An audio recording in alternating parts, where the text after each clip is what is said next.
Xin chào các bạn trở lại với kênh Cô Ba Bình Dương. Bánh trung thu tập cẩm hay bánh đậu xanh trứng muối, các bạn thích ăn bánh nào hơn? Mình thì rất thích ăn bánh trung thu đậu xanh trứng muối. Bánh này vừa dễ ăn lại vừa dễ làm. Đặc biệt lần này mình không dùng lò nướng.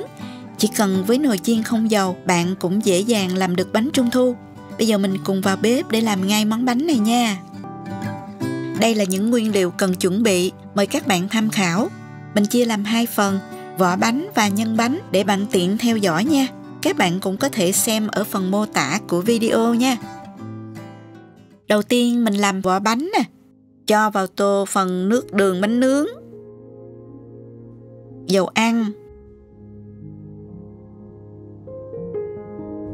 đến nước tro tàu.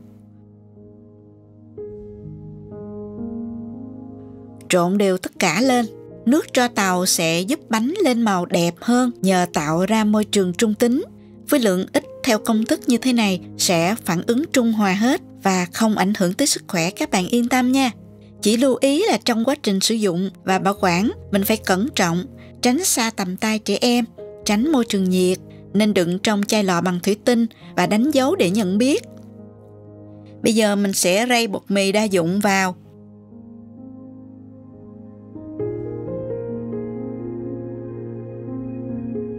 Tiếp tục trộn đều lên.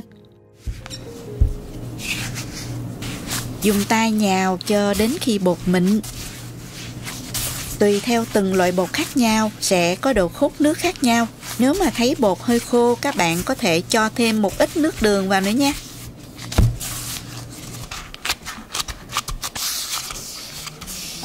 Các bạn nhào cho đến khi bột mịn dẻo và có thể vo viên, ấn dẹt như thế này là được rồi. Sau đó mình bọc kín và để nghỉ trong vòng 1 giờ. Bây giờ mình sẽ chia phần vỏ bánh.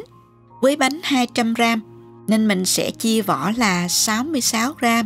Phần bột này thì mình chia được khoảng 7 đến 8 cái vỏ bánh.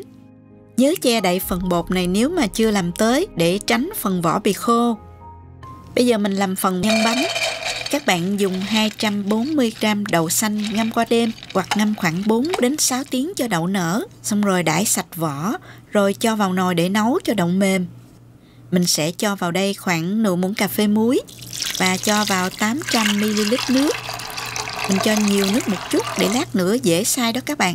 Mình sẽ nấu cho đậu mềm. Nhớ thỉnh thoảng khuấy nhẹ để đậu không bị xích nồi nha. Sau 15 phút thì đậu đã mềm rồi. Mình cho đường vào nè, trộn cho đường tan và nấu thêm 5 phút nữa cho đậu nhừ. Xong rồi mình nhấc nồi xuống để cho đậu nó nguội bớt. Tiếp theo cho hết phần đậu vừa nấu vào máy xay. Mở máy để xay thật mịn nhất có thể nha các bạn. Mình dùng máy xay Instant Pot. Máy này xay rất mịn nên mình không lọc qua rây nữa. Nếu chưa đủ mịn các bạn có thể rây cho đậu mịn lại nha. Sau đó mình cho hết phần đậu này lên sên trên chảo không dính. Các bạn lưu ý sên trên lửa nhỏ nha. Trong quá trình sên mình đảo đều tay để nhân nó mau khô và không bị cháy. Khi nhân còn mềm lỏng như thế này thì mình sẽ từ từ cho dầu ăn vào để sên nè. Với lượng đậu xanh này mình sẽ cho 4 muỗng canh dầu dừa hoặc dầu ăn, mỗi lần cho 2 muỗng canh nha. Tiếp tục đảo đều tay và sên trên lửa nhỏ để nhân không bị tách dầu. Mình sẽ hòa tan 1,5 muỗng canh bột nếp, hòa tan với 3 muỗng canh nước. Các bạn cũng có thể sử dụng bột mì hoặc là bột nếp chín cũng được nha. Rồi các bạn cho vào từ từ và đảo đều tay nè. Các bạn đảo nhân cho đến khi phần nhân này không còn dính phới. Phần nhân đứng không bị chảy mềm ra là được nha.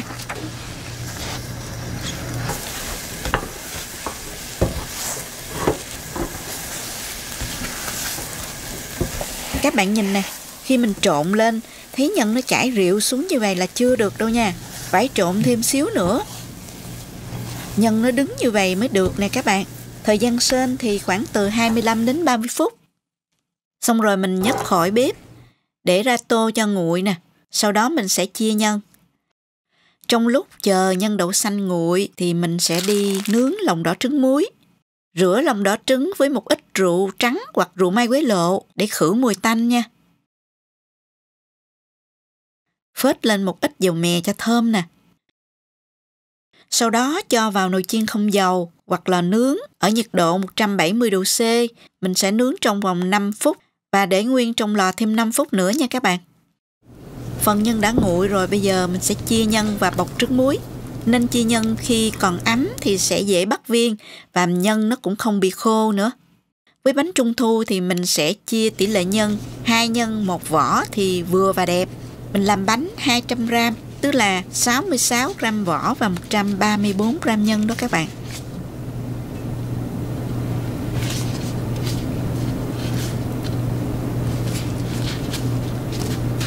Với phần nhân này mình sẽ làm được khoảng 7 phần. Sau khi chia nhân xong, mình bọc kín để tránh nhân bị khô. Tiếp theo mình sẽ bao bánh và đóng bánh.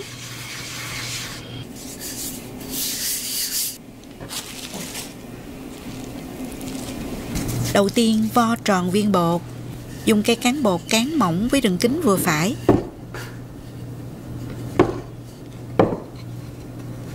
Sau đó các bạn cho nhân vào giữa nè. Và dùng tay vuốt nhẹ. Xong rồi đẩy bột từ từ cho phần vỏ bánh bọc kín nhân. Lưu ý khi bao bánh cần làm cẩn thận bao sát phần nhân, không để khí lọt vào giữa hai lớp vỏ bánh và nhân bánh, để tránh khi nướng bánh đó, nó sẽ bị phù nè, bị nứt và biến dạng. Cứ tương tự như vậy thì mình sẽ bao nhân cho tới hết luôn nha các bạn. Bao bánh xong rồi thì mình dùng một cây cọ quét một lớp dầu mỏng vào khuôn. Phần bánh thì mình cũng áo sơ một lớp bột bên ngoài. Sau đó cho bánh vào khuôn. Dùng tay ấn dẹt xuống cho bánh hít vào khuôn. Rồi đặt bánh xuống giấy nến nè. Một tay giữ chắc khuôn, tay kia dùng lực ấn khuôn và giữ chặt trong 10 giây cho bánh định hình. Sau đó thả tay ra từ từ để tách khuôn và cho bánh xuống khay nướng. Bánh sắc nét chưa nè các bạn? Mình làm tương tự với hết số bánh còn lại nha.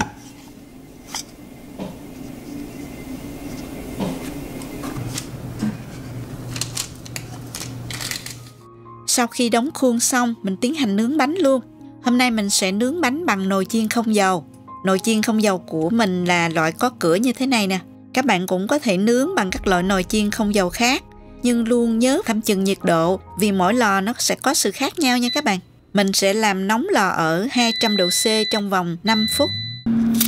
Trước khi đem nướng thì mình sẽ xịt nước lên mặt bánh. Bây giờ mình sẽ cho vào lò nướng lần thứ nhất ở nhiệt độ 145 độ C trong 5 phút nha. Trong thời gian chờ đợi thì mình sẽ làm dung dịch quét mặt bánh. Lấy một lòng đỏ trứng, cho vào 2 muỗng cà phê sữa tươi, đánh tan.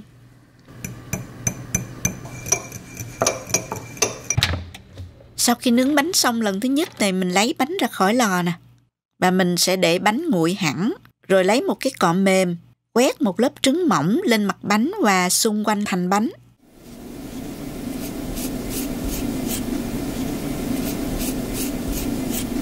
Sau đó đem nướng tiếp lần thứ hai ở nhiệt độ 145 độ C trong 5 đến 7 phút. Các bạn nhìn thấy khi mà bánh lên màu ưng ý là được nha. Với một số nồi chiên không dầu thì bánh sẽ chín đều, nhưng với loại nồi có dung tích như ở nhà mình thì phần đế bánh nó chưa được chín kỹ. Mình sẽ lật bánh lại và cho vào lò nướng thêm 5 phút nữa ở nhiệt độ 145 độ C.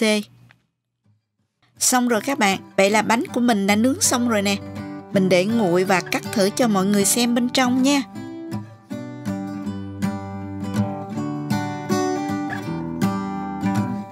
Phần vỏ bánh phân tán đều, nhân trứng ở ngay tâm bánh. Trứng muối này của mình nó bị bể, nó không được đẹp lắm nha. Vỏ bánh mềm và thơm, nhân bánh có vị ngọt vừa phải, hòa với vị trứng muối thơm thơm mặn mặn vô cùng hợp luôn, ngon lắm các bạn. Bánh nướng xong còn chưa đều màu, mọi người để chừng khoảng 2 ngày màu nó sẽ lên đều và đẹp hơn nhé. Các bạn có thể bảo quản bánh trong hộp có bỏ túi hút ẩm hoặc đựng trong hộp kính để tủ lạnh. bánh ăn trong vòng từ 7 đến 10 ngày các bạn nhé. Chúc các bạn làm thành công món bánh trung thu đậu xanh trứng muối. Cảm ơn các bạn đã xem video. Nếu thích video các bạn nhớ bấm like và chia sẻ với bạn bè cùng xem. Xin chào các bạn đã trở lại với kênh Cô Ba Bình Dương. Bánh trung thu nhân thập cẩm có lẽ đã quá quen thuộc với mọi người phải không ạ? Năm nay mình thử vào bếp làm món bánh thập cẩm nhưng sẽ không dùng những thành phần giàu chất béo như là bánh truyền thống. Thay vào đó là những loại hạt giàu dinh dưỡng và rất tốt cho sức khỏe nha. Bây giờ mình cùng chuẩn bị những nguyên liệu để làm bánh. Như những video về bánh trung thu trước, mình cũng chia ra thành 2 phần, gồm vỏ bánh và nhân bánh để các bạn tiện theo dõi hơn.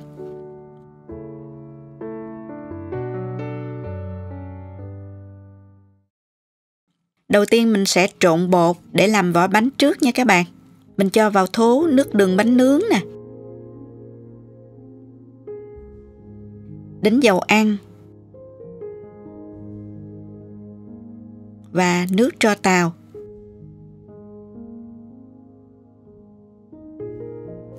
Sau đó trộn đều hỗn hợp này lên.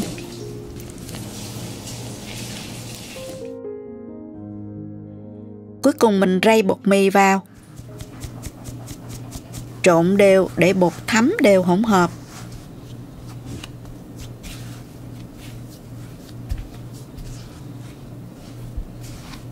Sau đó dùng tay nhào bột để bột thiệt là mịn và dẻo nha.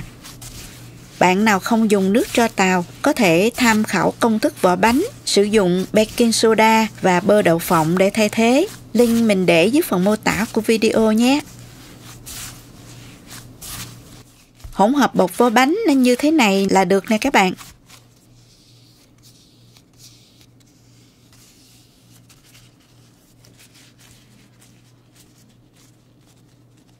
Rồi sau đó đậy kín và để bột nghỉ trong 1 giờ. Tiếp theo mình sẽ làm phần nhân thập cẩm ngũ hạt. Đây là tất cả những loại hạt mà mình đã chuẩn bị. Các bạn có thể làm bằng bất cứ hạt nào mà bạn thích nha. Đầu tiên mình sẽ nướng chín hạt. Hạt nào đã chín rồi thì các bạn không cần nướng nữa nha.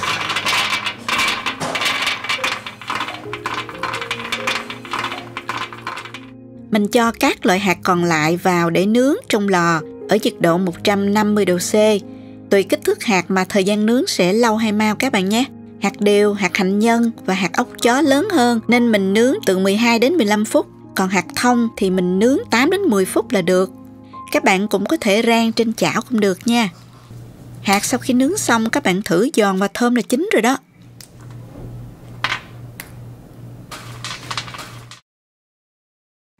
Hạt mè mình sẽ đem đi rang với lửa nhỏ, rang đến khi vàng thơm là được nha các bạn.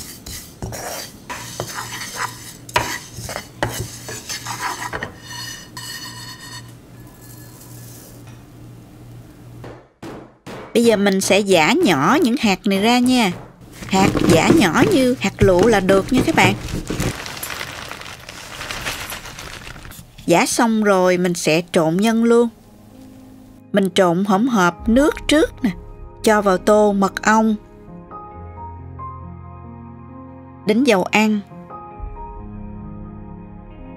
Dầu mè. Đính đường. Và trộn đều hỗn hợp. Sau đó cho tất cả chỗ hạt vào và trộn đều.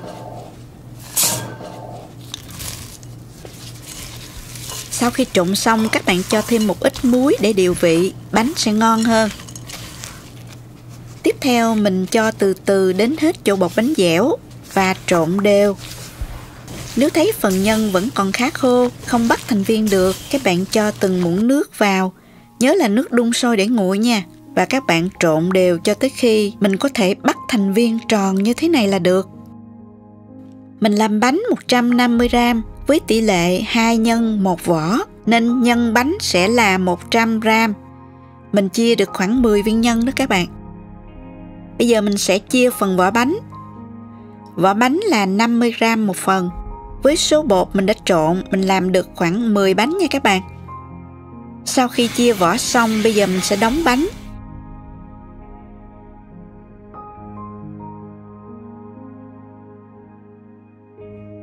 Cán bột thành hình tròn có đường kính gần gấp đôi đường kính của nhân. Phủ nhẹ nhàng lên nhân và bọc lại cẩn thận, tránh để không khí lọt vào giữa phần nhân và phần vỏ. Khi nướng bánh sẽ bị phù nứt và mất nét. Dùng đầu ngón tay đẩy bột cho phủ hết viên nhân như thế này nè. Cuối cùng các bạn vo tròn lại một lần nữa để mặt bánh phẳng mịn tròn đều là được. Áo thêm một lớp bột bên ngoài trước khi đóng bánh. Mình phết lên một lớp dầu mỏng vào khuôn. Sau đó cho bánh vào khuôn. Dùng cùm tay ấn nhẹ cho bánh hít vào khuôn, rồi đặt khuôn xuống và ấn mạnh tay và giữ chặt trong 10 giây cho bánh định hình, rồi nhấc khuôn ra. Lưu ý là nhân thập cẩm khá cứng nên các bạn dùng lực ấn mạnh một chút thì bánh mới đẹp và sắc nét nha. Khuôn của mình là dùng khuôn 150g hoa sen 3D. Mình rất thích dùng khuôn này vì nó cho bánh vừa phải, hoa văn rất sắc nét. Mình đã đóng bánh xong hết rồi. Bây giờ mình làm nóng lò ở nhiệt độ 350 độ F, tức là 180 độ C đó các bạn. Sau đó xịt nước lên mặt bánh và cho vào lò. Mình sẽ nướng trong vòng 10 phút. Trong khi chờ bánh thì mình sẽ pha dung dịch quét mặt bánh, gồm một lòng đỏ, trứng và 2 thìa cà phê sữa tươi. Đánh tan và dùng một cọ mềm để quét mặt bánh. Bánh đã nướng xong lần 1 rồi. Mình lấy bánh ra khỏi lò nè, để cho bánh nguội. Và sau đó quét một lớp trứng mỏng lên bề mặt bánh và xung quanh thành bánh nha. Nhớ đừng quét trứng khi bánh còn nóng nha các bạn. Bánh sẽ dễ bị nứt mặt. Và mình đừng có quét quá dày thì bánh sẽ bị mất nét hoa văn. Rồi sau đó mình cho tiếp vào lò và nướng lần 2 ở nhiệt độ 180 độ C trong 10 phút nữa. Các bạn nhớ canh, khi thấy màu sắc của bánh ưng ý là được nha. Và đây là bánh trung thu thập cẩm hạt của mình đã nướng xong rồi nè mọi người. Bây giờ mình để nguội và sau đó bỏ vào hộp để bảo quản nha. Bánh nướng xong để khoảng 2 ngày sẽ cho màu đều và đẹp hơn và vỏ bánh cũng sẽ mềm và ngon hơn nha. Thành phẩm bánh trung thu có màu nâu vàng đẹp nè. Vỏ bánh mềm không khô cứng. Mình cắt bánh ra nè.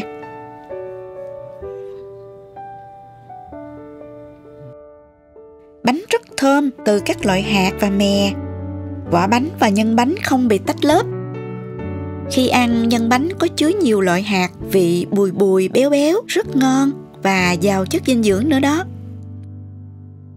Hôm trước mình đã chia sẻ cùng các bạn cách làm bánh dẻo. Hôm nay mình cùng nhau làm bánh nướng nha. Vỏ bánh mềm, vừa không quá dày không quá mỏng. Nhân và vỏ phân tán đều. Thêm trứng muối nằm ở giữa nữa. Nhìn có hấp dẫn không nè? Nào mình cùng vào bếp nha các bạn. Đầu tiên là mình làm phần vỏ bánh trước. Mình có ở đây 260g bột mì, trong đó có 1/2 là bột mì đa dụng, 1/2 còn lại là bột mì để làm bánh ngọt. Nếu không có bột bánh ngọt, các bạn sử dụng 100% bột mì đa dụng cũng được, nhưng công thức phân nửa này sẽ làm cho vỏ bánh mềm hơn. 160g nước đường bánh nướng. Nước đường này có thể tự nấu, nhưng nếu làm với số lượng ít, chúng ta mua sẽ tiện hơn, vì nước đường phải để lâu thì làm bánh mới ngon. 1/4 muỗng cà phê baking soda hay còn gọi là thuốc muối. Bây giờ mình rây bột cho mịn nè. Các bạn rây và dùng muỗng tán cho mịn hết chỗ bột đã chuẩn bị nhé. Sau khi đã rây xong, tạo chỗ trũng ở giữa, mình cho vào hỗn hợp 1/4 muỗng cà phê baking soda, rồi cho bơ đậu phộng vào. Kế đến là nước đường bánh nướng và dầu ăn vào. Dùng muỗng khuấy và trộn đều cho hỗn hợp hòa với bột đến khi thấy khối bột đặc lại. Dùng tay nhồi cho bột dẻo là được. Các bạn nhớ rửa tay kỹ trước khi nhồi bột nhé. Lưu ý không nhồi bột kỹ quá, bột sẽ bị chai và bánh khó định hình. Chỉ cần trộn đều khi các nguyên liệu thành một khối đồng nhất với nhau là được. Như vậy là được rồi nè. Bây giờ mình sẽ ủ bột trong 45 phút. Dùng ráp bột lại để bột không bị khô. Trong khi chờ đợi bột nghỉ, mình sẽ tiến hành làm nhân bánh. Trong giới hạn video này, mình sẽ hướng dẫn làm nhân thập cẩm trứng muối nhé. Các bạn lấy lòng đỏ trứng, rửa nhẹ dưới vòi nước, cho sạch hết lòng trắng. Tiếp theo rửa lòng đỏ qua rượu mai quế lộ từ 30 đến 60 giây. Bước này sẽ giúp trứng thơm hơn, không còn mùi tanh. Kế tiếp đặt trứng vào khay nướng. Quét lên mặt trứng một ít dầu mè, cho lòng đỏ trứng bóng, đẹp và thơm hơn. Làm nóng lò ở nhiệt độ 160 đến 170 độ C trước 10 phút. Khi lò đã đủ nhiệt, cho trứng vào nướng trong 5 phút. Nhớ canh thời gian để trứng chín lòng đào. Khi cắt bánh ra, trứng có màu đỏ cam rất đẹp. Lưu ý không nên nướng trứng quá lâu, trứng sẽ bị khô, bở và vỡ vụn khi cắt bánh, sẽ kém thẩm mỹ. Nếu không nướng, các bạn có thể hấp trứng cũng được nha. Nguyên liệu dùng cho nhân thập cẩm rất đa dạng, liều lượng mỗi loại mình có ghi rõ ở đây, các bạn có thể tham khảo nha. Tất cả các hạt để làm nhân đều phải rang chín, lạp xưởng cũng phải hấp chín. Những nguyên liệu nào to các bạn cắt nhỏ lại khoảng bằng hạt lựu là được. Lá chanh sắc nhuyễn, mứt gừng và mứt tắc cắt nhỏ. Gia vị và chất kích dính cho nhân gồm 20 đến 30 ml rượu mai quế lộ, 20 đến 40 g bột bánh dẻo và một ít nước đun sôi để nguội. Cho hết các loại hạt, lạp xưởng, mứt, mỡ đường vào tô, trộn đều. Cho lá chanh và một ít vỏ chanh bào nhuyễn. Cho bột bánh dẻo vào từ từ và trộn đều. Cho 2 muỗng canh rượu mai quế lộ vào, trộn đều. Cho 3 muỗng canh nước vào từ từ. Khi thấy hỗn hợp nhân có độ kết dính là được. Đối với nhân thập cẩm, các bạn có thể linh động. Nếu thích gà quay, xá xíu hoặc chà bông thì cho thêm vào. Bạn nào thích ăn ngọt hơn, có thể cho thêm nước đường bánh nướng. Nếu thích vị mặn, cho thêm một ít nước tương và dầu hào vào nhân.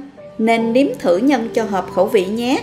Lưu ý, sử dụng lượng bột bánh dẻo phải vừa đủ. Nếu quá nhiều sẽ làm nhân khô và cứng khi bánh nguội. Trộn cho đến khi dùng tay bóp lại, thấy nhân dính thành khối là được. Như thế này là được rồi nè các bạn.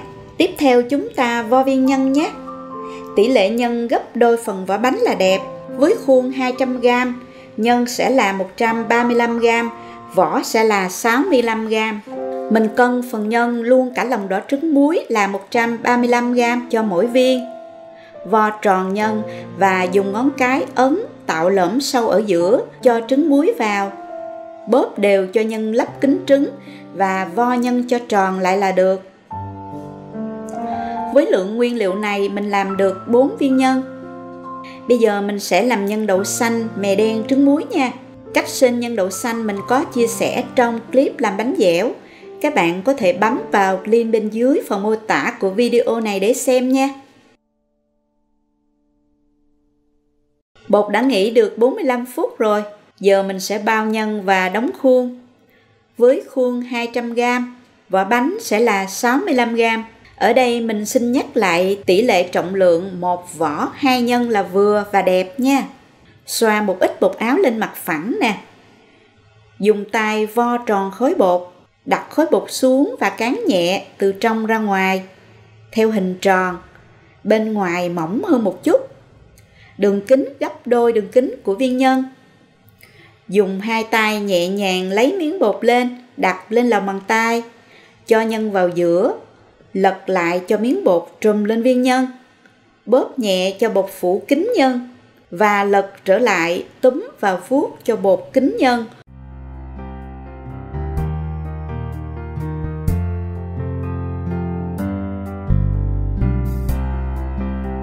Rồi vo tròn lại, áo chút xíu bột khô nữa là xong. Lưu ý, nhớ bao bánh thật kỹ để không khí không lọt vào trong, làm bánh sẽ bị phồng và mất nét trong quá trình nướng bánh, do khí bị giãn nở khi gặp nhiệt độ cao. Bây giờ mình đóng khuôn bánh thôi. Quét sơ một ít dầu áo khuôn để bánh không bị dính khuôn. Lật khuôn lên, cho bề mặt đẹp của khối bột xuống dưới. Dùng tay ép cho viên bột dàn ra, rồi đặt khuôn xuống. Một tay vịn, một tay dùng lực ép và giữ trong 10 giây cho bánh định hình, rồi nhấc khuôn lên. Dùng tay đẩy nhẹ lò xo để tách khuôn. Ồ, hoa văn rất đẹp và sắc nét này các bạn. Mình tiếp tục làm với phần bột còn lại này cho đến hết luôn nha. Với liều lượng và công thức bột, mình làm ra được 7 cái bánh với khuôn 200g. Các bạn có thể chia đôi công thức hoặc nhân đôi công thức lên nếu muốn làm ít hơn hoặc nhiều hơn nhé. Mình đã hoàn thành xong công đoạn đóng khuôn rồi. Bây giờ xếp bánh vào khay và đem đi nướng thôi. Mở lò ở nhiệt độ 190 độ C. Nhớ phải mở lò 10 phút trước khi nướng, cho lò đủ nhiệt mới cho bánh vào nha. Nên sử dụng lò nướng có dung tích 50 lít trở lên sẽ dễ nướng hơn. Mình sẽ nướng lần 1 nè. Trước khi cho vào lò mình xịt nước đều lên bánh. Việc này giúp bánh nhanh định hình hơn. Mình sẽ nướng ở nhiệt độ 190 độ C trong 12 phút. Trong khi chờ đợi, mình sẽ làm hỗn hợp để quét mặt bánh. Gồm 1 lồng đỏ trứng và một ít lòng trắng, 2 muỗng cà phê sữa tươi và 1 muỗng cà phê dầu mè, trộn đều. Khi đủ thời gian lấy bánh ra, mình xịt nước đều lên bánh và chờ khoảng 15 đến 20 phút cho bánh nguội hẳn. Dùng cọ lông mềm để quét mặt bánh và xung quanh thành bánh, quét đều một lớp mỏng. Lưu ý, quét bánh không dày quá, không để trứng đọng ở rãnh hoa văn. Tuyệt đối không quét mặt bánh khi bánh còn đang nóng. Điều này cũng sẽ làm mặt bánh bị rạn nứt nha các bạn. Mình đã quét xong rồi, bây giờ nướng bánh lần 2 cho mặt bánh lên màu nha. Lần 2 mình sẽ nướng ở nhiệt độ 165 độ C trong 12 phút. Cũng nhớ làm nóng lò trước 10 phút và bỏ bánh trở lại lò nướng. Khi đủ thời gian, lấy bánh ra. Sau đó xịt nước ngay, ướt đều mặt bánh. Ta tiếp tục đợi cho bánh nguội và quét mặt bánh lần 2.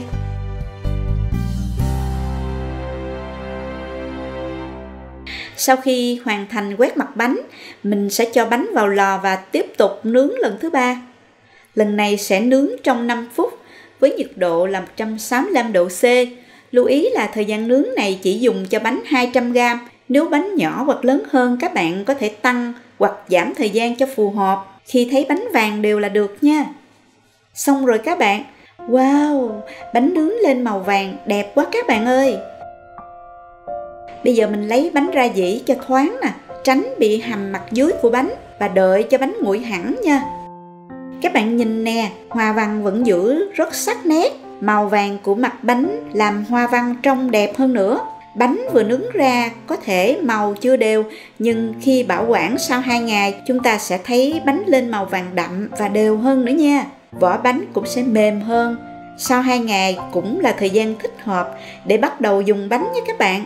Sau khi bánh nguội hẳn, chúng ta cho bánh vào hộp, bỏ thêm túi hút ẩm, đậy kín hộp, bảo quản ở nhiệt độ phòng. Bảo quản như thế này sẽ giữ bánh được 7 đến 10 ngày. Nếu được hút chân không, thời gian bảo quản sẽ lâu hơn. Bánh nướng đã được 2 ngày rồi nè.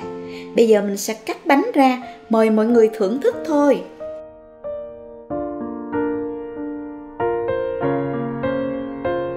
Ồ, bánh này là nhân thập cẩm trứng muối. Vỏ bánh như vậy là vừa nè, không dày cũng không mỏng quá. Nhân và vỏ phân tán đều, lộ ra bên trong các hạt và mứt. Nhìn hấp dẫn không nè?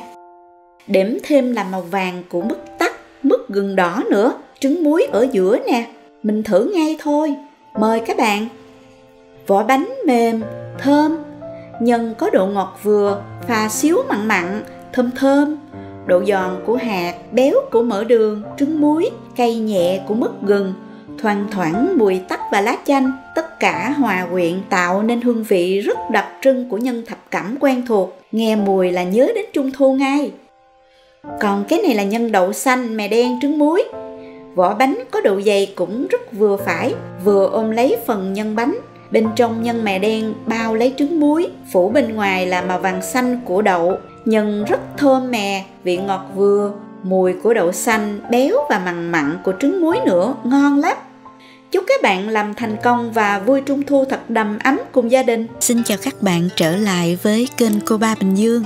Hôm nay mình xin chia sẻ với các bạn cách làm bánh Trung Thu trứng muối tan chảy. Khi cắt bánh ra, phần nhân bánh chảy nhẹ, mùi trứng muối hòa quyện với mùi bơ, sữa vô cùng thơm ngon và hấp dẫn. Phần nhân kết ta mềm, thơm, vỏ ngoài vàng mềm óng ả. Đầu tiên mình chuẩn bị trứng muối. Lấy khoảng 5 lòng đỏ trứng muối, rửa qua với rượu cho bớt mùi tanh. Tiếp theo mình phết thêm một ít dầu mè lên mặt trứng cho thơm. Sau đó mình cho vào xửng hấp trong 5 phút, rồi tắt lửa và để trong nồi thêm 5 phút nữa. Bây giờ lấy trứng ra nè. Mình cho vào máy xay, rồi xay ngay khi trứng còn nóng. Xay thật nhuyễn nhé các bạn. Mình cũng có chia sẻ cách làm trứng muối đó, rất là dễ. Các bạn có thể tham khảo link mình để dưới phần mô tả video này nha. Xay xong rồi mình để sang một bên. Lát nữa chúng ta sẽ sử dụng cho từng phần. Bây giờ mình sẽ bắt tay vào làm bánh nha. Bánh sẽ có 3 phần. Phần nhân chải, phần nhân mềm và phần vỏ. Mình sẽ làm từng phần và phân chia nguyên liệu theo từng phần để mọi người dễ theo dõi nha. Đầu tiên, mời các bạn tham khảo toàn bộ nguyên liệu để làm phần nhân chải. Về phần này phải để đông cứng trong tủ đông qua đêm để dễ bao nhân, nên các bạn làm trước rồi hãy bắt tay vào làm nhân mềm nha. Bây giờ mình tiến hành làm nhân chải. Đầu tiên quay bơ trong lò vi sóng khoảng 15 giây cho bơ tan chảy hoàn toàn. Sau đó chuẩn bị một nồi nhỏ. Mình sẽ cho vào nồi phần bột Costa. Tiếp theo là bột bắp. Tiếp theo là phần đường đã chuẩn bị. Bây giờ cho nước vào nè. Vừa cho vừa khuấy để các thành phần hòa vào nhau. Khi nào thành hỗn hợp vàng cam như thế này là được. Sau đó cho thêm bơ tan chảy vào. Bột trứng sữa kết ta khi trộn với chút nước sẽ cho ra màu vàng cam đẹp mà còn rất thơm nữa. Mình đem cân 15 g trứng muối trong hỗn hợp trứng muối đã xay lúc nãy để riêng ra một cái chén. Nhấc nồi lên bếp, bật bếp để đun sôi hỗn hợp ở lửa vừa. Vừa đun các bạn vừa khuấy để không bị sát đáy nha. Đun cho đến khi hỗn hợp trở nên sệt hơn. Các bạn quét phới dẹt xuống đáy nồi. Nếu thấy hỗn hợp chảy nhanh như thế này là chưa có đạt, mình tiếp tục đun thêm một chút nữa với lửa nhỏ. Khi thấy hỗn hợp hai bên chảy chậm mà không chập lại với nhau như thế này là được rồi nè. Sau đó mình tắt bếp và cho ngay 15 g trứng muối vừa cân vào khuấy đều.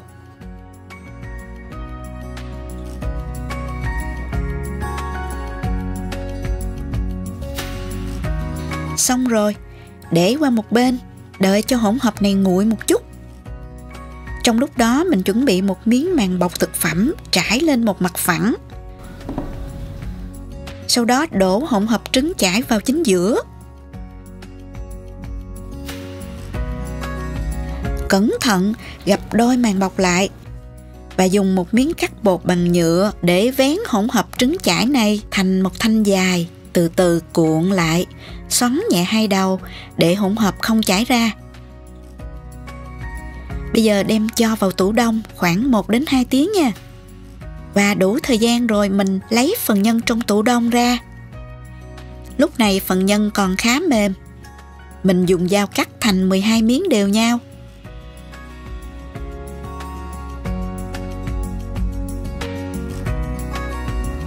Lấy từng phần, dùng tay vo tròn để tạo thành viên nhân chải. Để vào đĩa, tách rời ra để nhân không bị dính vào nhau. Cẩn thận bọc lại nè. Bọc xong, mình đem bỏ tiếp tục vào tủ đông từ 4 đến 8 tiếng cho nó đông cứng lại nha. Tiếp theo mời các bạn tham khảo phần nguyên liệu để làm nhân mềm Costa. Mình bắt tay vào làm nhân mềm nha. Đầu tiên mình sẽ trộn bột trứng sữa, phần bột Costa vào nè. Cho sữa bột vào nè. Và một cái trứng đã đánh tan vào, khoảng 40 g đó các bạn. Đến sữa đặc. Khuấy đều thành hỗn hợp sệt như vậy là được. Tiếp theo mình chuẩn bị một nồi nhỏ. Cho vào nồi kem tươi, nước cốt dừa, đường, bơ mặn. Đun trên bếp với lửa vừa cho đến khi tan hết bơ và đường.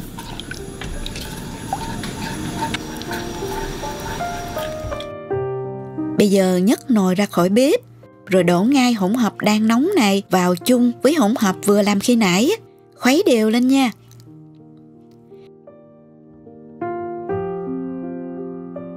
Bây giờ mình đổ hỗn hợp này vào lại nồi, đun trên lửa vừa.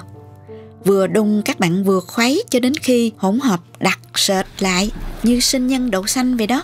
Nhưng mà yên tâm nha, sên loại nhân này nhanh hơn rất là nhiều. Các bạn có thể xem cách mình sên nhân đậu xanh trong clip làm bánh dẻo năm trước. Mình có để link dưới phần mô tả video. Mình đảo cho đến khi nào hỗn hợp đặc và không bị dính phới nữa như thế này là được. Sau đó các bạn cho ngay phần hỗn hợp này vào máy, xay chung với phần trứng muối còn lại trong máy xay lúc ban đầu. Bật máy, đảo, trộn cho đều lại thành phần nhân mềm mịn như vậy là được. Xong rồi, mình đổ hỗn hợp ra tô, dàn đều mặt. Dùng màng bọc thực phẩm bọc sát phần nhân để tránh đọng nước làm ướt nhân nha. Như thế này nè các bạn. Xong rồi mình đem bỏ vào ngăn mát tủ lạnh cho đến khi nguội hẳn. Phần nhân khi đã nguội rồi, mình chia nhân thành 12 phần bằng nhau, mỗi phần khoảng 22 gram.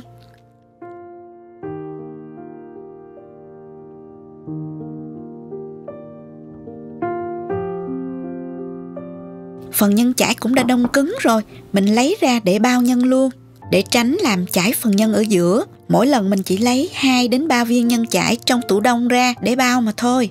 Hoặc các bạn có thể chuẩn bị một hộp đá đông, đặt nhân chải lên trên để nhân không bị mềm ra trong quá trình bao nhân. Nhân chải phải được bọc hoàn toàn bằng nhân trứng sữa, nhân phải tròn đều và cứng để không bị bung ra trong khi nướng. Vo tròn lại thành viên như thế này. Chúng ta cứ làm tiếp tục cho đến khi hoàn thành 12 viên nhân hoàn chỉnh nha.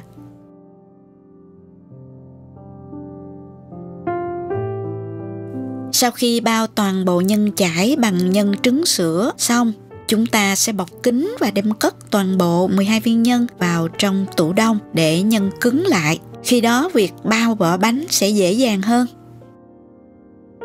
Tiếp tục đến công đoạn làm vỏ bánh. Mời các bạn tham khảo các thành phần nguyên liệu để làm vỏ bánh. Trong khi chờ phần nhân đông cứng, mình sẽ tiến hành làm bột vỏ bánh luôn nha. Chuẩn bị một cái thố nè, cho bơ vào. Bơ này đã để mềm ở nhiệt độ phòng rồi. Dùng phới lòng để đánh tan bơ cho mịn nè. Sau đó cho nước đường bánh nướng vào. Rồi đến sữa đặc và trộn đều.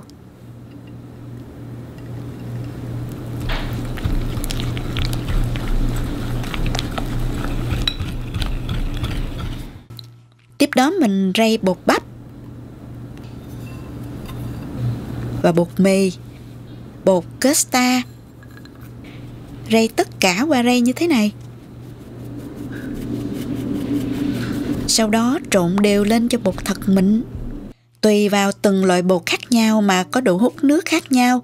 Nếu mà bột quá khô, các bạn có thể cho thêm từng chút nước đường vào và nhào cho đến khi bột mềm mịn và có thể đẩy bột dễ dàng. Như thế này là được nè, như vậy sẽ dễ bao nhân.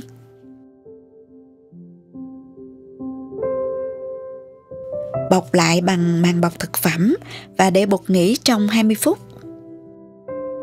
Sau 20 phút rồi, mình chia bột đều thành 12 phần vỏ bánh, mỗi phần là 22 gram.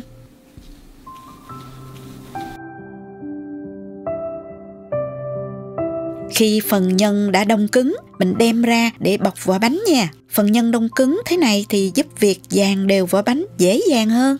Lấy phần bột vỏ bánh, xoa nhẹ trong lòng bàn tay cho nó thành hình tròn. Ấn dẹt xuống cho mỏng vừa để gói nhân.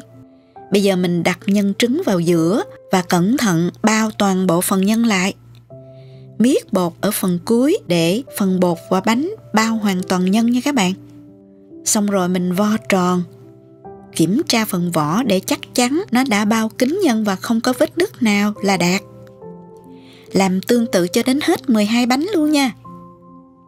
Trong lúc bao vỏ bánh thì phần nhân bên trong cũng sẽ từ từ mềm ra, vừa để đóng khuôn bánh. Khi bao đến viên nhân cuối cùng, mình sẽ lấy viên nhân đầu tiên để đóng khuôn và làm theo thứ tự các bạn nhé. Mình dùng khuôn 50g, nhỏ xinh như thế này. Lấy một ít bột áo đều trong khuôn bánh. Phần bánh mình cũng áo một chút bột bên ngoài luôn. Hơi vê viên bánh thành hình trụ, rồi cho vào trong khuôn và dùng cùm tay ấn nhẹ cho phẳng phần đáy bánh. Sau đó đặt trên giấy nến. Một tay các bạn giữ khuôn, tay kia ép từ từ xuống và ép chặt. Sau đó giữ yên trong 10 giây để bánh được rõ nét. Sau đó từ từ đẩy phần bánh ra ngoài. Wow, bánh đẹp và sắc nét chưa nè các bạn? Mình thực hiện tương tự cho đến khi hoàn chỉnh 12 bánh nha. Xong rồi nè, mình đã đóng xong toàn bộ số bánh. Bây giờ mình sẽ đặt khai bánh này vào tủ đông khoảng 1 đến 2 tiếng để bánh đông cứng lại. Quá trình đông lạnh này giúp bánh định hình ổn định hơn khi nướng. Bánh không bị phồng chân hay là chảy bánh nướng ra sẽ đẹp hơn.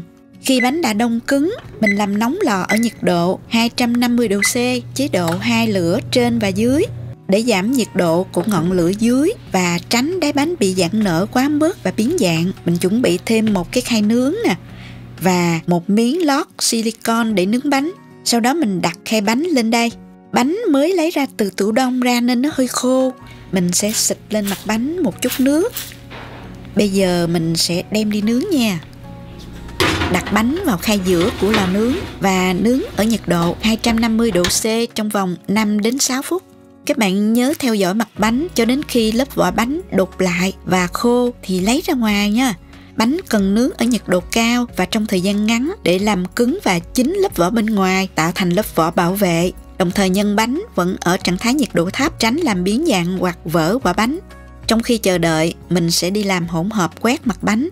Rất đơn giản, các bạn lấy một lòng đỏ trứng và thêm vào muỗng cà phê sữa tươi.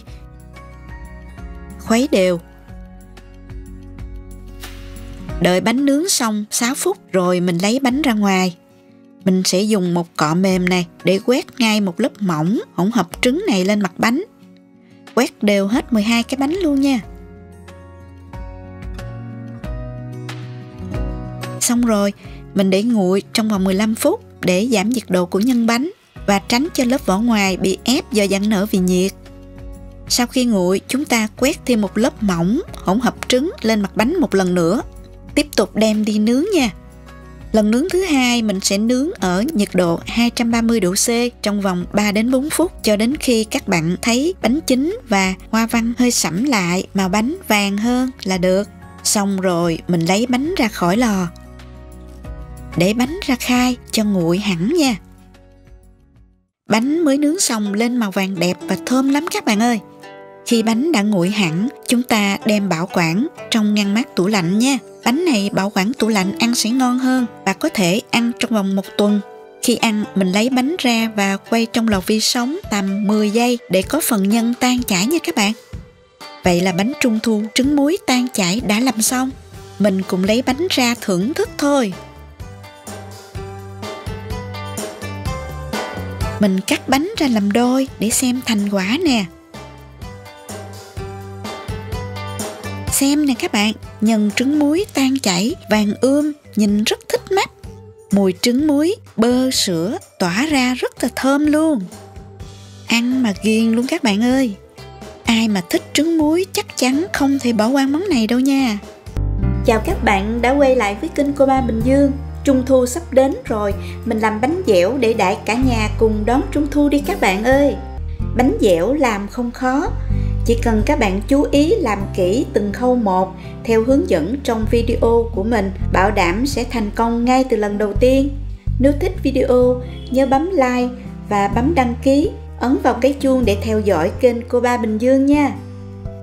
Tất cả những dụng cụ và nguyên liệu để làm bánh dẻo các bạn tìm mua ở cửa hàng chuyên bán đồ làm bánh sẽ có đầy đủ. hoặc các bạn có thể tìm mua online. Các bạn ở nước ngoài tìm mua ở chợ Việt Nam hoặc chợ người Hoa đều có nha. Để dễ theo dõi, mình sẽ chia ra làm 3 công đoạn: phần nhân bánh, phần vỏ bánh và cuối cùng là đóng khuôn bánh. Đầu tiên là mình chuẩn bị phần nhân bánh. Mình có 200g đậu xanh đã bóc vỏ sấy khô. Mình sẽ vo rửa đậu thật sạch và ngâm đậu xanh trong 3 giờ.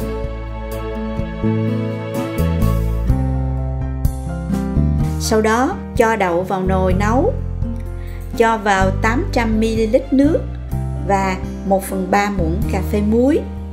Ninh cho đậu mềm rồi cho 120g đường vào.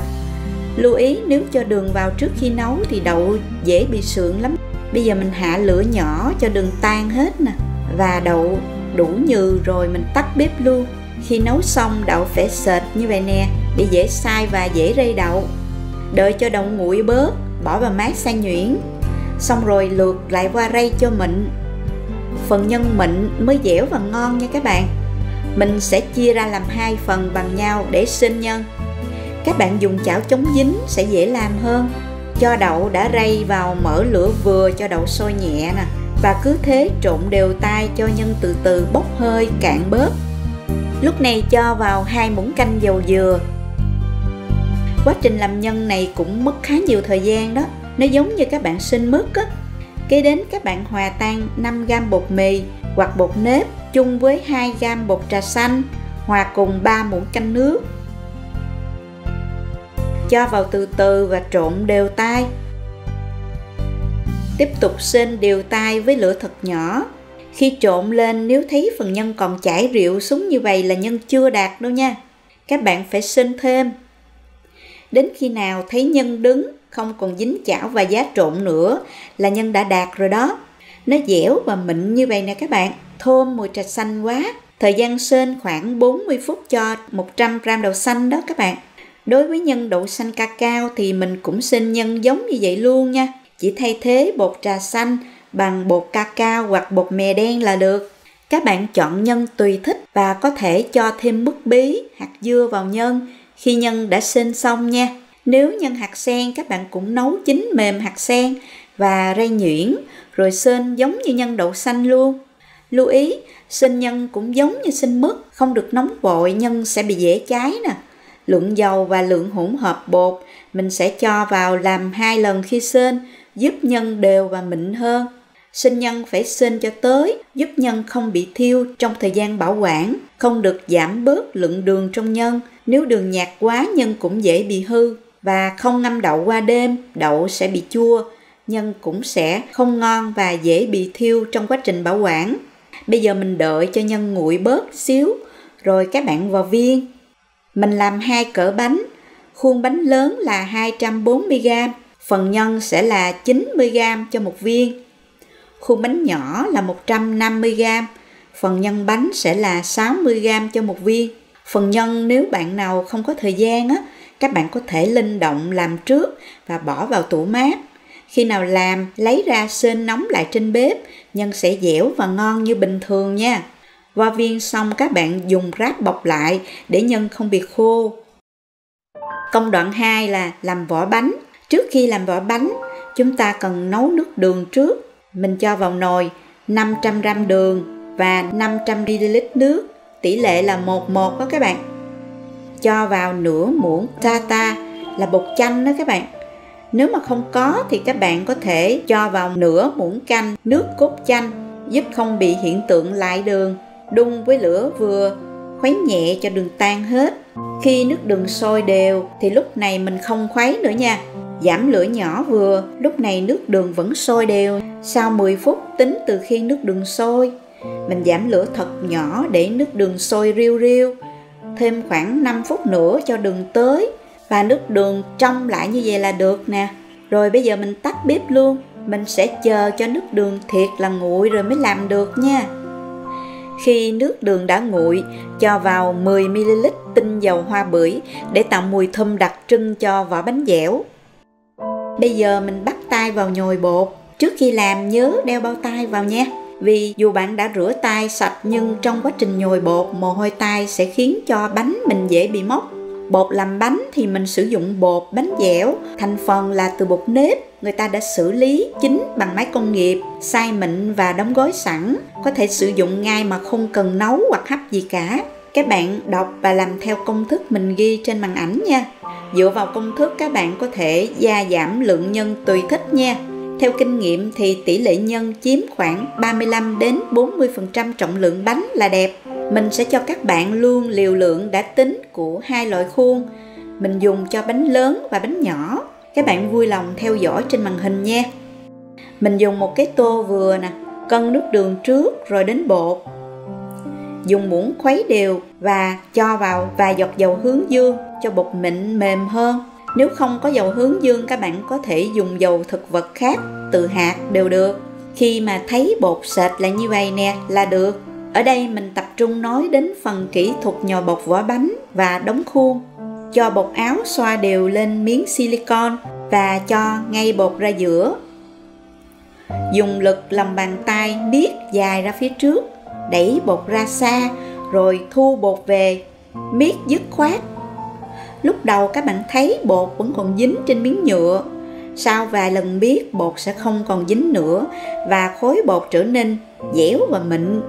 Các bạn miết khoảng 16-17 lần cho một cái bánh là bột đã đạt. Rất là mịn luôn, không còn lợn cợn nữa. Xong rồi các bạn xoa một ít bột áo vào tay, vo bột cho tròn và đặt bột xuống. Dùng lòng bàn tay ấn xung quanh khối bột cho đều nè. Bên ngoài mỏng hơn một chút. Rồi chọn mặt đẹp phía dưới làm bề mặt bánh. Cho nhân vào giữa và túm bột lại, cho kín nhân.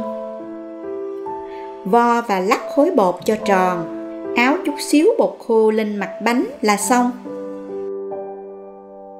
Mình sẽ áo khuôn nha. Cho một ít bột vào khuôn và thoa đều.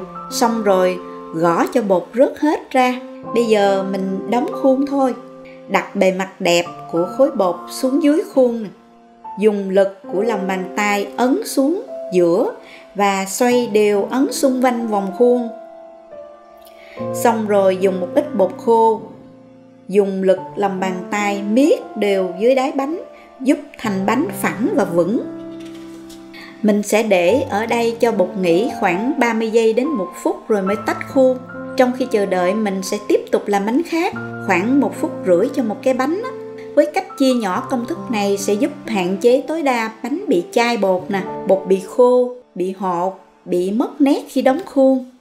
Bột đã nghỉ được 1 phút rồi, bây giờ mình tách khuôn đây. Một tay các bạn vịn nhẹ giữa bánh, một tay lấy khuôn dưới ra trước nè, úp ngược trở lại và gõ nhẹ. Tách khuôn được dễ dàng thôi. Các bạn có thể xem thành phẩm hoa văn của mình nè, rất là sắc nét. Những chi tiết nhỏ nhất đều hiện rõ trên mặt bánh. Màu của bánh bây giờ thì rất là trắng. Thường sau một ngày thì bánh sẽ trong trở lại nha. Các bạn có thể đóng bánh với nhiều loại khuôn hoa văn khác nhau. Và kiểu khuôn lò xo hay khuôn bánh trung thu đều đẹp nha.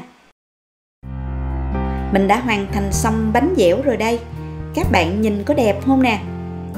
Lưu ý những điểm sai các bạn hay gặp khi mà làm bánh dẻo là nhồi bột không đúng cách, hoặc để bột nghỉ quá lâu khiến bột bị chai, làm bánh bị mất nét, nước đường và bột không đúng liều lượng, bột bị hột và bánh bị chảy sau 2 ngày. Dùng bột áo quá nhiều cũng làm bột bị khô. Những điểm này sẽ được khắc phục hoàn toàn nếu mà các bạn làm theo đúng công thức chia sẻ của mình nha. Từ khâu nấu nước đường nè, sinh nhân, cách nhồi bột và đóng bánh, tất cả đều liên quan với nhau. Cách bảo quản bánh dẻo, các bạn xếp bánh vào hộp và cho vào một túi hút ẩm. Nếu mà không có túi hút ẩm, các bạn cho một chút xíu bột áo vào giữa hộp và đặt bánh vào hộp, đậy kín nắp để nhiệt độ phòng nơi thoáng mát. Dùng trong 5 đến 7 ngày tính từ khi đóng bánh. Muốn để lâu hơn, các bạn cho hộp vào túi ni lông cột kín và cho vào ngăn mát giữ lạnh nha.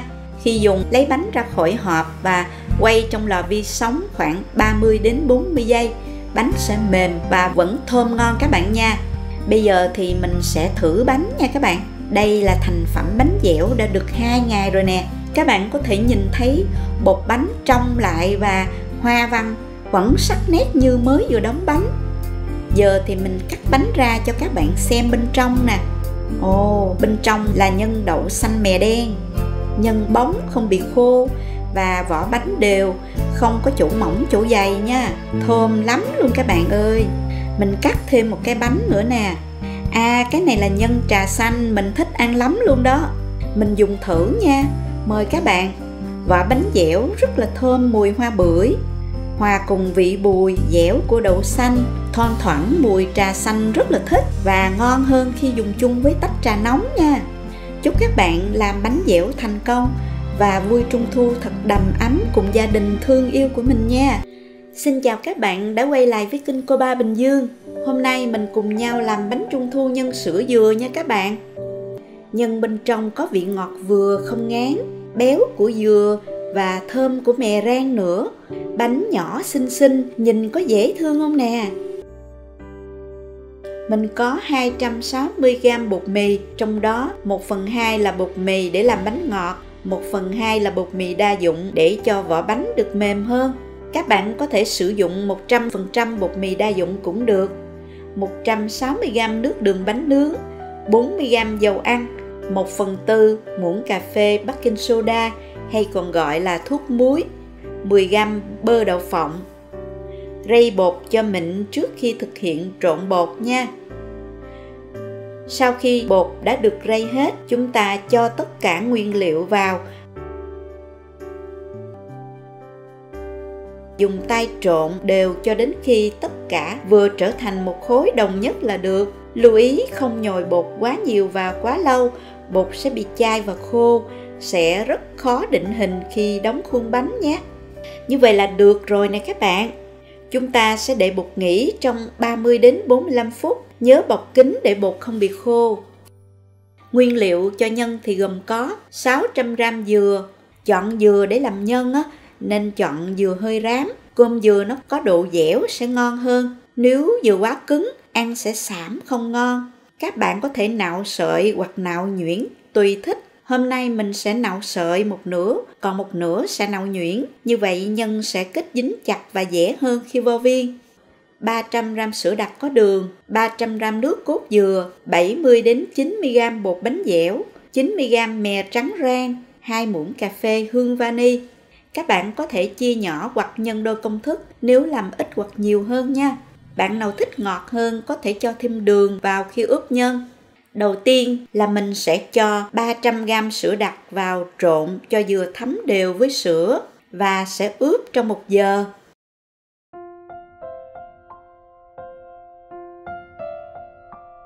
Các bạn nên dùng chảo chống dính sẽ dễ sinh nhân hơn.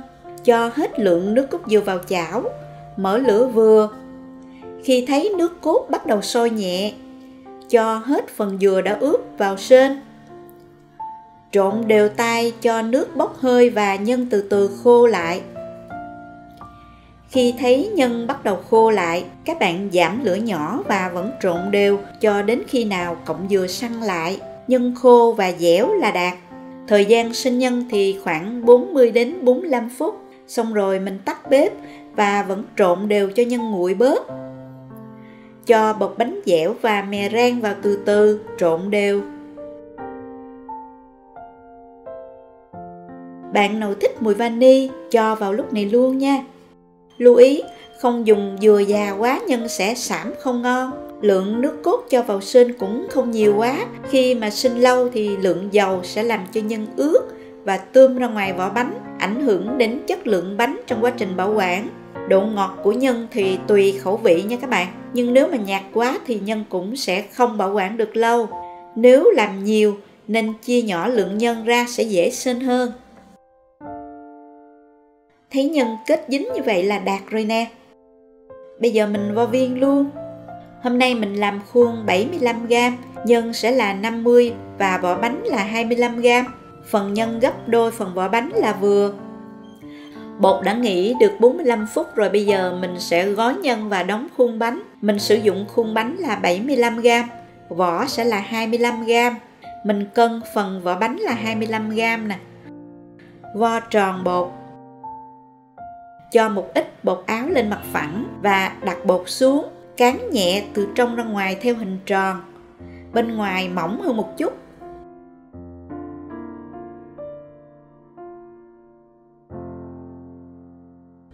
Nhẹ nhàng lấy miếng bột lên, đặt lên lòng bàn tay, cho nhân vào giữa, úp ngược trở lại cho miếng bột trùm lên viên nhân, và lật trở lại, túm và vuốt cho bột kín nhân.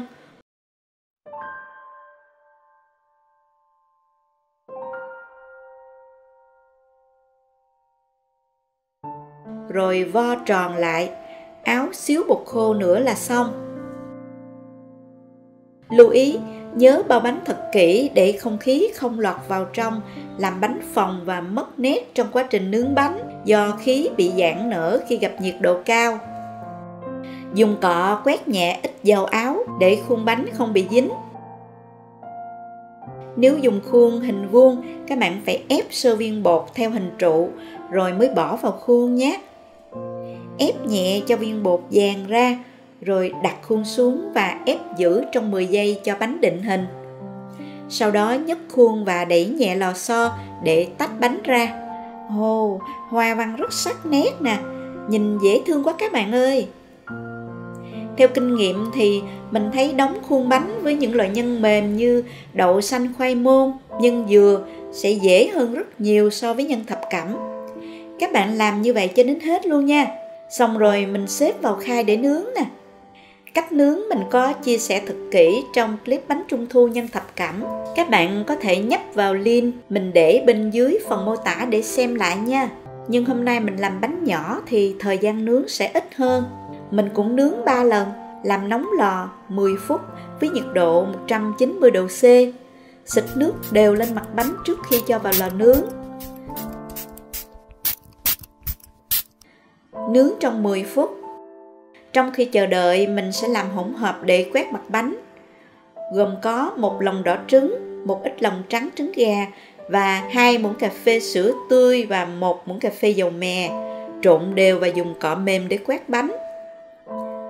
Nướng xong lần đầu tiên, mình lấy bánh ra, xịt nước đều lên mặt bánh và chờ cho bánh nguội hẳn trong 15 đến 20 phút.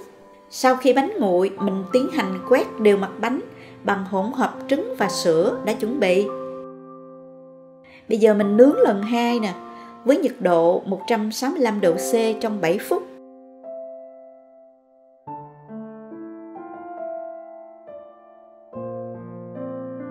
Sau đó lấy bánh ra khỏi lò và ngay lập tức cũng xịt nước đều lên mặt bánh thêm lần nữa. Chờ cho bánh nguội trong 15 đến 20 phút, ta tiếp tục quét mặt bánh lần thứ 2 bằng hỗn hợp trứng và sữa. Bây giờ mình sẽ cho bánh vào lò và nướng lần thứ 3, cũng với nhiệt độ 165 độ C từ 5 đến 7 phút. Khi nào các bạn thấy bánh lên màu ưng ý là được. Xong rồi các bạn ơi, bánh của mình đây. Bây giờ mình xếp bánh ra khay cho thoáng nè, tránh làm hầm mặt dưới của bánh nha. Lưu ý, mình xin nhắc lại nguyên tắc luôn luôn làm nóng lò trước 10 phút cho đủ nhiệt rồi mới cho bánh vào nướng nha các bạn. Theo kinh nghiệm của mình, các bạn nên dùng nhiệt kế lò để kiểm soát nhiệt độ lò sẽ chính xác hơn rất là nhiều. Bánh của mình đã được 2 ngày rồi nè. Sau 1 đến 2 ngày bánh sẽ lên màu đều và đẹp hơn lúc mới nướng. Vỏ bánh cũng sẽ mềm hơn. Mình sẽ thưởng thức xem chất lượng bánh thế nào nha. Vỏ bánh mềm, nhân ngọt vừa. Khi nhai nhân có độ dẻo, hơi giòn sật sật rất là thích. Béo và thơm nhẹ của mè rang và sữa dừa rất ngon và dễ ăn. Cả nhà mình ai cũng thích. Thường nhân sữa dừa thì thời gian bảo quản sẽ ngắn hơn những loại nhân khác vì nước cốt dừa dễ gắt dầu và lên men chua nếu để quá lâu. Cho bánh vào hộp đựng có túi hút ẩm nè, bảo quản ở nhiệt độ phòng khoảng được 5 ngày á các bạn. Nếu mà sau 5 ngày các bạn cho vào ngăn mát tủ lạnh, khi ăn quay trong lò vi sóng khoảng 30 giây là bánh sẽ mềm ngon nha. Chúc các bạn làm thành công với bánh trung thu nhân sữa dừa. Nước đường bánh nướng là một trong những nguyên liệu không thể thiếu cho việc làm bánh trung thu. Muốn cho bánh thơm ngon, mềm mại và có màu đẹp thì nước đường phải chuẩn, có thể dùng được sau 2 tuần. Bánh càng ngon hơn khi nước đường để trên 2 tháng tính từ ngày nấu. Để càng lâu sẽ càng ngon. Bạn nào thích tự tay làm bánh để đón Trung thu thì hãy bắt tay vào nấu nước đường bánh nướng ngay, kẻo muộn nhé các bạn. Sau đó có thể tham khảo cách làm bánh Trung thu nướng của mình ở link phần mô tả nhé. Mình sẽ hướng dẫn thật kỹ và chi tiết để các bạn làm được thành công ngay từ lần đầu tiên luôn, nếu bạn xem kỹ hết những lưu ý của mình nhé. Mình bắt tay vào làm thôi. Mình có nửa ký đường cát trắng và nửa ký đường cát nâu. Các bạn có thể sử dụng đường cát vàng cũng được nha. Và nên dùng đường tinh luyện nha các bạn. Đầu tiên là các bạn vắt lấy nước cốt chanh, khoảng 1 muỗng canh rưỡi là vừa. Lược bỏ hạt đi để không bị đắng nhé. Và giữ lại cái vỏ chanh này. Trước khi nấu nước đường, mình cân xem trọng lượng nồi là bao nhiêu để có thể tính lượng nước đường sau khi nấu. Đây là một cách thử nước đường đã đạt chưa mà mình sẽ nói ở cuối video nhé. Mình cân nồi là 903 g. Mình đổ đường vào nồi nè, gồm nửa ký đường vàng và nửa ký đường trắng. Mình dùng 2 loại như vậy để nước đường có màu nâu vừa, giúp vỏ bánh có màu đẹp khi nướng. Xong rồi các bạn cho 600ml nước vào luôn. Mình cho nước sôi để đỡ mất thời gian nhé. Các bạn khuấy nhẹ và mở lửa vừa cho đường tan. Khi thấy đường tan hết, lúc này tuyệt đối không khuấy nữa nha các bạn.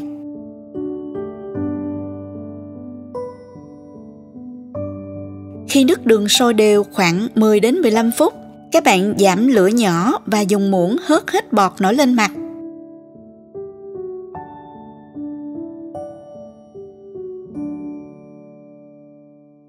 Xong rồi mở lửa lớn hơn một chút cho nước đường sôi đều.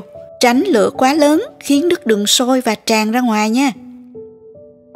Bây giờ mình sẽ cho nước chanh vào nè, để tránh bị lại đường á. Tuyệt đối không được khuấy.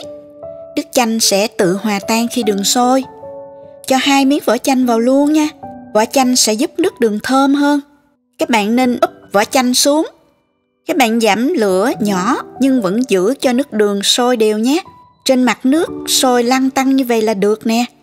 Trong quá trình nấu lâu, có những hạt đường li ti bám xung quanh nồi. Các bạn dùng khăn ướt, lau nhẹ, tránh để rơi trở lại nồi.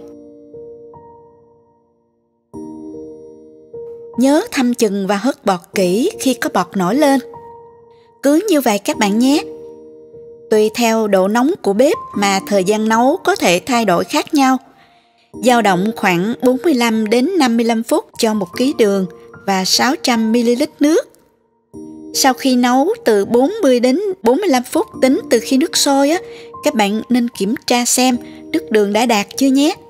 Lấy một ít nước đường, nhỏ vài giọt xuống đĩa. Mình dùng chiếc đĩa có đáy phẳng nè. Nếu đường tan ra hoặc lập tức lan rộng ra thì như vậy là chưa đạt đâu nha các bạn. Nấu thêm một chút nữa mới được.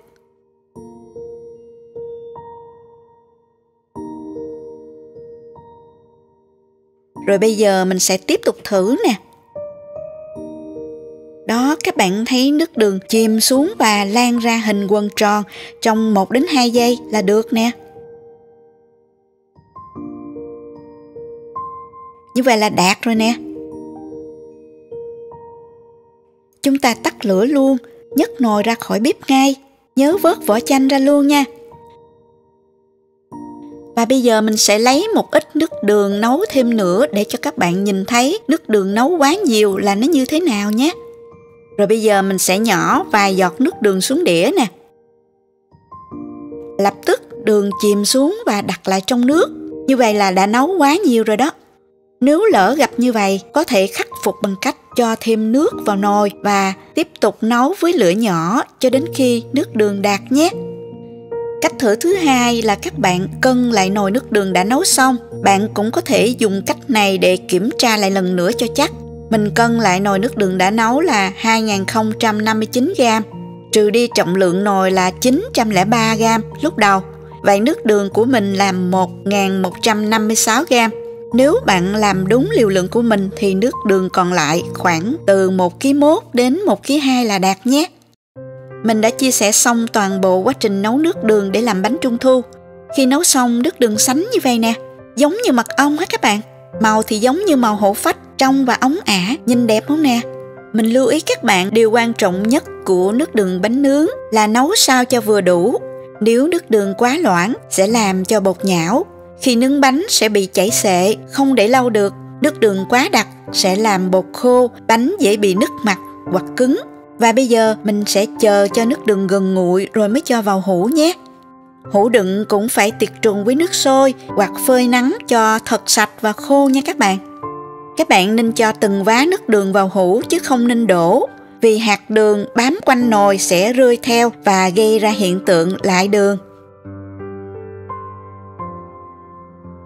Bây giờ nước đường đã nguội hẳn rồi, mình đóng nắp hũ lại nha.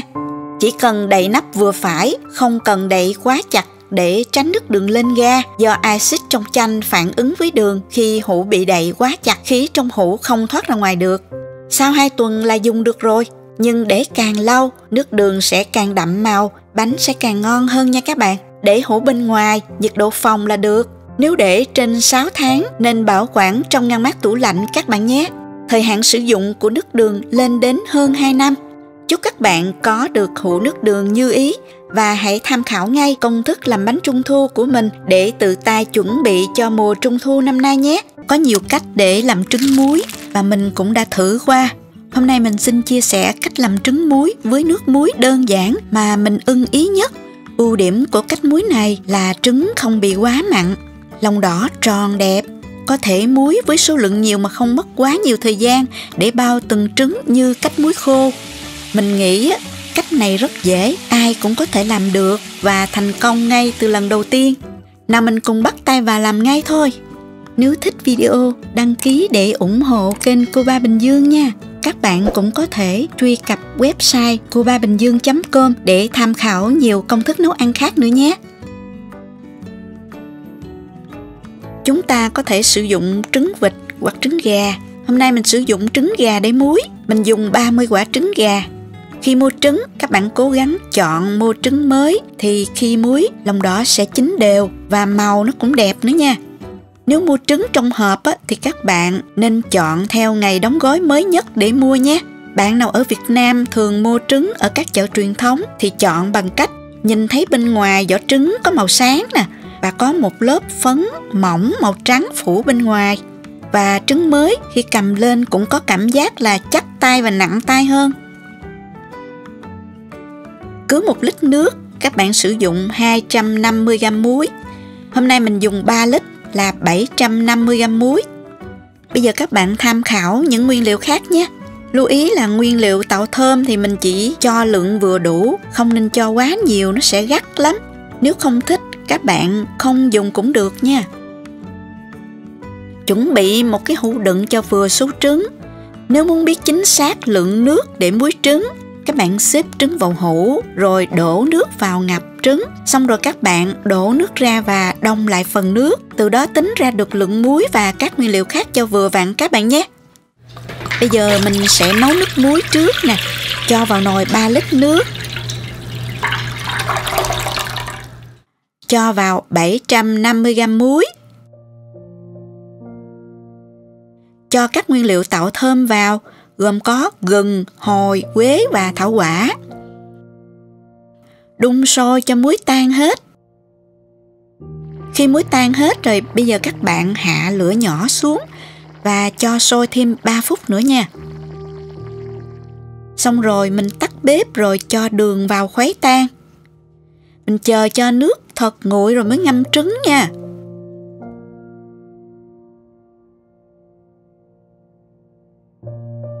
Tiếp theo mình sẽ đi rửa trứng. Trứng này mình phải rửa cho sạch rồi mới ngâm muối. Mình dùng khăn mềm hoặc vải mềm cọ nhẹ nhàng từng trứng ha. Nhẹ nhàng thôi nha các bạn. Trứng gà vỏ nó mỏng lắm, rất là dễ nứt.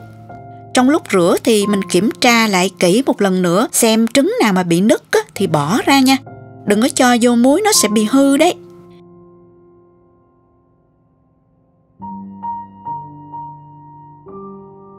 Mình rửa thêm một lần nữa cho sạch nè, rồi dùng khăn mềm lau cho khô.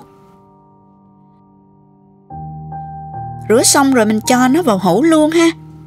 Hũ đựng cũng phải sạch sẽ nha các bạn. Mình xếp trứng từ từ cho đến hết chỗ trứng này luôn.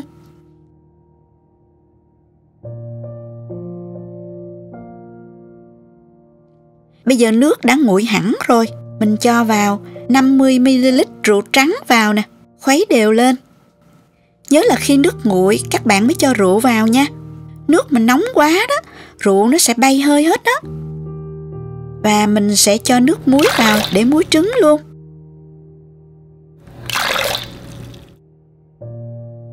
Nước muối cho vào phải ngập trứng nha.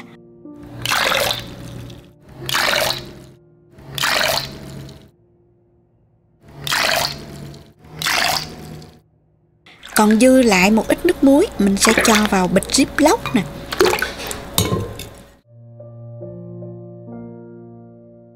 Đặt bịch muối lên trên mặt để không cho trứng nổi lên, để bảo đảm là trứng được ngấm đều nước muối, trứng nó sẽ không bị hư. Xong rồi các bạn đậy nắp hũ lại và để nơi thoáng mát, chờ từ 4 đến 6 tuần là dùng được nha các bạn.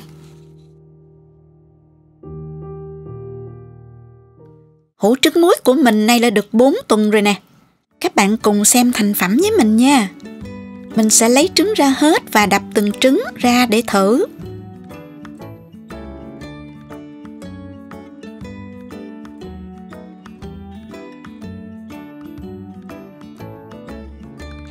Đây mình đập trứng ra nè. Trứng muối đã chín rồi nè các bạn. Lòng đỏ nó đông cứng lại rồi và màu cam đẹp quá. Mình nghe thơm nhẹ mùi quế hồi. Còn lòng trắng thì nó trong như vậy nè. Thường ở trứng gà khi muối xong cũng có một vài quả bị hư. Lý do vỏ trứng quá mỏng, rất dễ bị nứt. Mình nghĩ đó là do sơ ý khi chọn trứng nên các bạn lưu ý nha. Thường làm trứng muối hay có hao hụt chút nha các bạn. Cứ 10 quả thì cũng có 1 đến 2 quả bị hư hoặc chưa chín lắm. Các bạn đừng quá lo nha. Bây giờ mình sẽ chuẩn bị chỗ trứng muối này để sắp tới làm bánh trung thu. Nếu mà ai thích làm bánh trung thu có thể tham khảo cách làm bánh trung thu mùa trước của mình.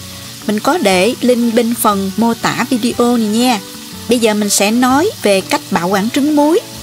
Các bạn lấy lòng đỏ trứng, rửa nhẹ nhàng với vòi nước cho sạch hết lòng trắng.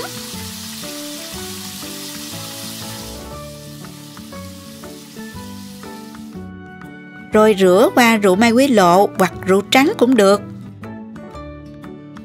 Xếp trứng vào khay nè. Quét dầu mè cho thơm. Sau đó mình cho vào lò nướng ở nhiệt độ 170 độ C trong 7 phút. Ngoài ra các bạn cũng có thể hấp. Cho trứng vào chén nhỏ, quét một ít dầu mè cho thơm. Và hấp trong 7 phút tính từ khi nước sôi.